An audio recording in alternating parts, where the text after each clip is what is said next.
Again, Doug here from X-Frames FPV, and today we've got a build-out video for you on the Catalyst Machineworks 4R. This is a little 4-inch racer that kind of has a footprint of a 3-inch. Really kind of everything's kind of shrunk in there, and that's kind of exciting to be able to fly a 4-inch in kind of areas that, you know, you could normally only fly a 3-inch in. So we've got two of these that we're building out, so we're going to go over the components of those. You can kind of hear, well, I can't really hear them right now, the birds in the background. Got the shop door open. It's absolutely gorgeous today, and so I wanted the door open because it's a nice day for it. You know, guys, I know I've been kind of MIA on the channel, but with everything been going on, I switched the shop around. You can kind of see the shop is different. There's no ugly back door in the background anymore, so we switched that around, and that got me behind, and I've just been kind of playing catch up. And the only thing that I can kind of not kind of push to the background a little bit is video, so I apologize for that. I know that content not being on there is not a good thing, but we'll kind of work on that and try to get it better here. So let's take a look at these two 4Rs and kind of go over some of the things that I like about them. All right, so here are the Catalyst 4-inch 4Rs is what they call them.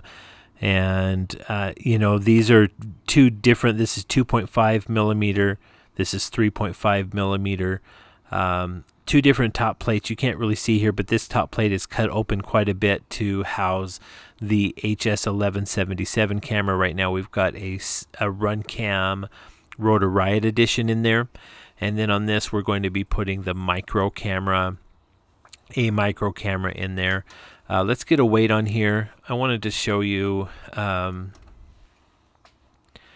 this doesn't have, the standoffs on here are a little bit smaller because I'm putting smaller. I'm going to make it a little bit more low profile. And so the weight I have here is 41. I think it's actually more like 44 grams, which is still nice and light for a 4-inch. I wanted to show you a comparison here.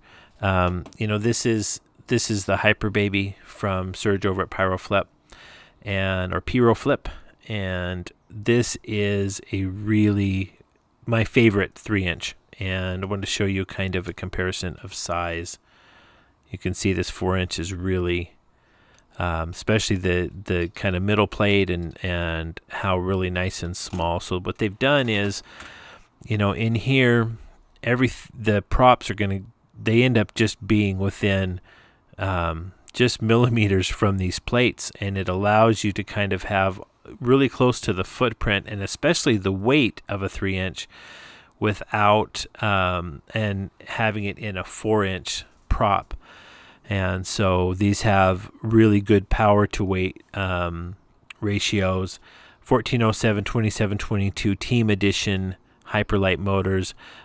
These are going to be really good on these 4-inch. I'm going to make them really nice and light and plenty of power.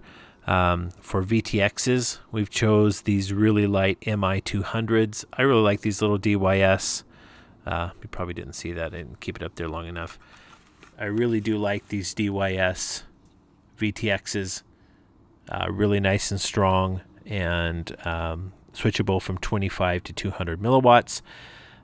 We talked about the motors. Now, these come with these carbon fiber little braces here, and if you want, you can install them. That's what it looks like. We're not going to be putting them on either of them. These are fairly flexible. The 2 millimeter, obviously, you can see has quite a bit of flex, but it is 2 millimeter. It's meant to be a really I don't want to say Hyperlite, super light frame. And I'm still debating. As you can see here, we've got a couple of stacks here. We've got the 4-in-1 from DYS. Great little ESC with 420 amp ESCs built into one. That's why they call it a 4-in-1, and a built-in voltage regulator. If you want to run an F3 off here, if you want to run or I'm sorry, like a Hyperlite F4, an Omnibus F4, this does that perfectly. If you choose to run an all-in-one, you would definitely probably go with the DYS all-in-one. This is an F4. You can see that nice big F4 chip there. Now this does have some added weight to it compared to like a Hyperlite F4. But the advantages that you do have is, number one, it's a super simple build because that's all the wiring that goes between the top and the bottom, right? It just plugs in there and it's done. And so it makes it a really clean build, but it also saves from all the little wires that you have to run from the top and bottom. And so it actually is not a bad option for some of these smaller, lighter weight little 4Rs here. I'm debating on this one. You know, we may put a Pico system on it. We really want this one. This is a 2mm to be super light. So this may get the Pico flight controller from Furious FPV, but we'll just kind of take a look at that and see if that's the best route to go with this. But you know, that's pretty much the build. These are going to be very similar when they're done, with the exception of this is going to be considerably lighter because it is 3.5 as opposed to or it's 2.5 as opposed to 3.5mm. We're going to be running a micro camera as opposed to the larger HS1177. You know, this does come with all this 3D printed hardware, which is absolutely awesome. And part of the reason that it is $80 for one of these frames is because it does include a lot of 3D printed hardware. You can run this kind of HS1177 camera. You can run a micro camera. It's got a little mount for that.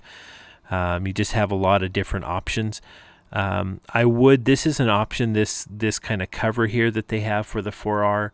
And I would suggest, if you're going to run an HS1177, I would suggest installing that, purchasing that, because it is some protection and the camera does kind of stick up on this one for the large size camera. So I would suggest purchasing that and adding that. These obviously, or maybe not obviously, but these do not come hydrodip like this. My customer Eben here in California has a hydrodipping company that he's been doing some hydrodipping, and so he did both of these and they look really good, especially considering they're double-sided, and that's harder to do on hydrodipping for sure. I'll leave a link in the description to his Facebook page or any information that I have on his company if you wanted to have him hydrodip something for you. But that's it. I'm going to get these built up and expect these to be really fun and nice and light, and just be able to just kind of carve into some really small places. You know, like I said, when I first looked at these frames, and a friend of mine, Charles, from FPV Aces, he had built one, and I took a look at it, and I was just impressed by how the overall footprint, when it's all built and everything is said and done, it really takes the footprint up almost of just a little 3-inch. But yet you've got the punch of a 4-inch. So again, this is Catalyst Machineworks. I will leave a link in the description to their website. They have quite a few different frames that they make, and I've had not a lot of contact with these people, but every time that I've talked to them, or any time that they've sent something out to me, it's been sent really quickly, and they just handle themselves really professionally. So guys, appreciate you. Thanks for sticking with me, even though I've not been posting very often. Check out my website, xframesfpv.com, and I hope you get some time to fly.